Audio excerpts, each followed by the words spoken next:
नमस्कार, मैं हूं आपके साथ इश्तियाक अहमद और आप देख रहे हैं आर्या न्यूज। रुक करेंगे देश और दुनिया की तमाम खबरों की तरफ और शुरुआत पंजाब से करेंगे, जहां पर पंजाब में विधानसभा चुनाव से पहले सीएम चरणजीत सिंह चन्नी के भतीजे भूपिंदर सिंह हनी को प्रवर्तन निदेशालय यानी कि ईडी ने गिरफ्तार कर लिया है। और भूपिंदर सिंह हनी को अवैध बालू खनन केस से जुड़े मनी लॉन्ड्रिंग के मामले में गिरफ्तार किया गया है। और ये गिरफ्तारी देर रात उनसे करीब 8 घंटे हुई पूछताछ के बाद जालंधर से हुई है।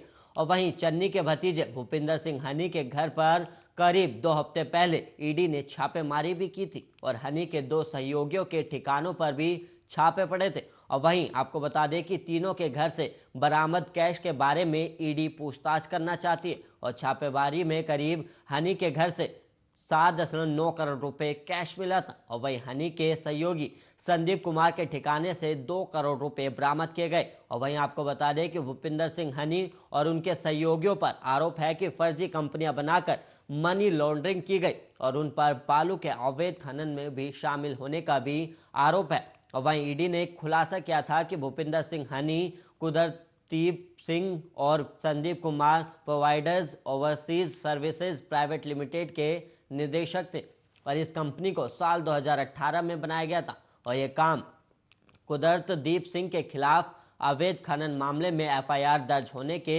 6 महीने बाद किया गया था।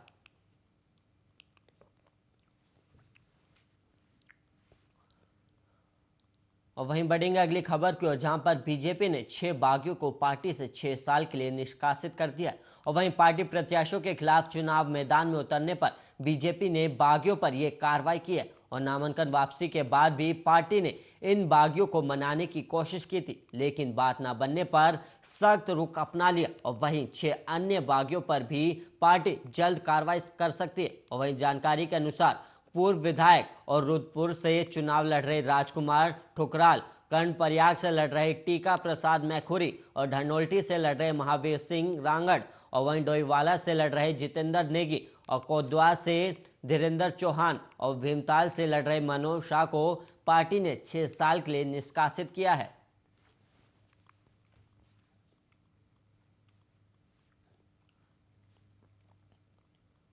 वहीं एआईएमआईएम के चीफ असदुद्दीन ओवैसी पर हमले के दोनों आरोपी सचिन पंडित और शुभम को पुलिस ने गिरफ्तार कर लिया और दोनों आरोपियों से पूछताछ की जा रही है। और प्रारंभिक जानकारी के मुताबिक हमले का आरोपी सचिन पंडित ग्रेटर नोएडा के बादलपुर थाने का रहने वाला है। और वहीं दोरई गांव के रहने वाले सचिन के पिता विनोद पंडित प्राइवेट कंपनियों में ठेकेदार हैं और सचिन लॉ का स्टूडेंट रहा है। और वहीं आरोपी ने बीजेपी की सदस्यता ग्रहण की हुई थी, जिसकी स्लिप सचिन ने सोशल मीडिया पर डाला हुआ है। और वहीं सचिन की तस्वीरें सोशल मीडिया पर सीएम योगी आदित्यनाथ, उप मुख्यमंत्री दिनेश शर्मा, सांसद महेश शर्मा सहित कई बीजेपी नेताओं के साथ वायरल हो रही हैं। और वहीं दूसरा आरोपी शुभम सहारनपुर का रहने वाला बताया गया और शुभम 10वीं पास है और खेती का काम करता है। और पुलिस की अब तक की जांच में शुभम का कोई क्रिमिनल बैकग्राउंड नहीं आया। और पूछताछ में शुभम और सचिन ने बताया कि ये दोनों ओवैसी और उनके छोटे भाई के बयानों से बेहद नाराज थे। फेसबुक, ट्विटर, सोशल मीडिया पर ये ओवैसी भाइयों के बयानों से बेहद नाराज थे। और वहीं आपको बता दें कि फेसबुक, ट्विटर, सोशल मीडिया पर ये ओवैसी भाइयों के भाषण सुनते थे और उनसे बेहद नफरत करते थे। और दोनों के पास से कंट्री मेड मुंगेर टाइप पिस्तल बरामद हुई है, जो इन्होंने हाल ही में किसी से खरीदी थी। और 1-2 लोगों के नाम सामने आए जिनसे इन्होंने ये हथियार खरीदे थे और उन्हें भी जल्द ही गिरफ्तार किया जाएगा।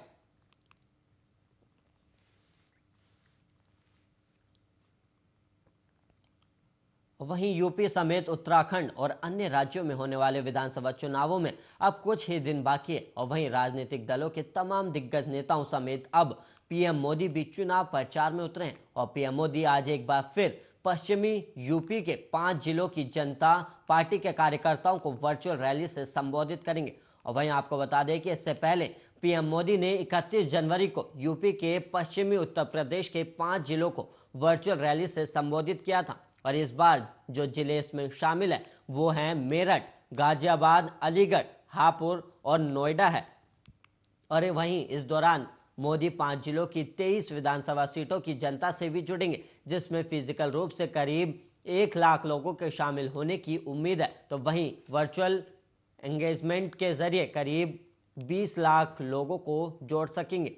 और वहीं जानकारी के मुताबिक पीएम मोदी अपने संबोधन को फेसबुक, यूट्यूब, ट्विटर समेत अन्य प्लेटफॉर्म के जरिए भी मतदाताओं तक पहुंचाया जाएगा। दरअसल 31 जनवरी को पश्चिमी यूपी के शामली, सहारनपुर, मुजफ्फरनगर, नोएडा और बागपत जिले के 21 विधानसभा क्षेत्रों की वर्चुअल रैली हुई थी और इसकी सफलता के बाद अब पार्टी 4, 6, 7 और 10 फरवरी को पीएम की वर्चुअल रैलियां होनी हैं और वहीं 6, 7 और 10 फरवरी को दूसरे और तीसरे और चौथे चरण के विधानसभा क्षेत्रों की वर्चुअल रैली होगी।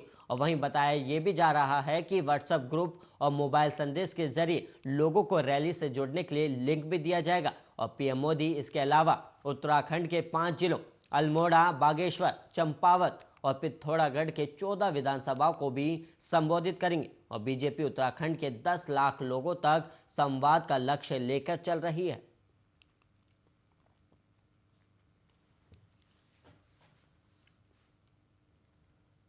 और वहीं खबर अब पुणे से है, जहां पर पुणे में यरवदा इलाके के शास्त्री नगर में गुरुवार रात एक निर्माणाधीन मॉल का एक स्लैब गिर गया और इस हादसे में कम से कम 7 मजदूरों की मौत हो गई और 3 लोगों की हालत अभी गंभीर बताई जा रही है। और वहीं स्लैब डालने के लिए 16 मिलीमीटर के लोहे के सरिये से जाली बनाई गई थी और वहीं अचानक ये लोहे के सरिये का जाल मजदूरों पर गिर गया और मौके पर दमकल विभाग की टीम पहुंच गई है और वहीं रेस्क्यू ऑपरेशन चलाकर किसी तरह मजदूरों को बाहर निकाला गया। और वहीं पीएम मोदी ने भी हादसे में मारे गए लोगों के शोक संतप्त परिवार के प्रति संवेदना व्यक्त की है और उन्होंने कहा कि पुणे में एक निर्माणाधीन इमारत में हुए हादसे से आहत हूं और शोक संतप्त परिवारों के प्रति संवेदना, और मैं आशा करता हूं कि इस हादसे में घायल सभी लोग जल्द से जल्द ठीक हो जाए। और पुलिस के एक अधिकारी ने कहा कि मलबे में दबे लोगों को निकालने के लिए दमकल विभाग की गाड़ियां और वहीं पुलिसकर्मियों को तैनात किया गया है। और उन्होंने कहा कि घटना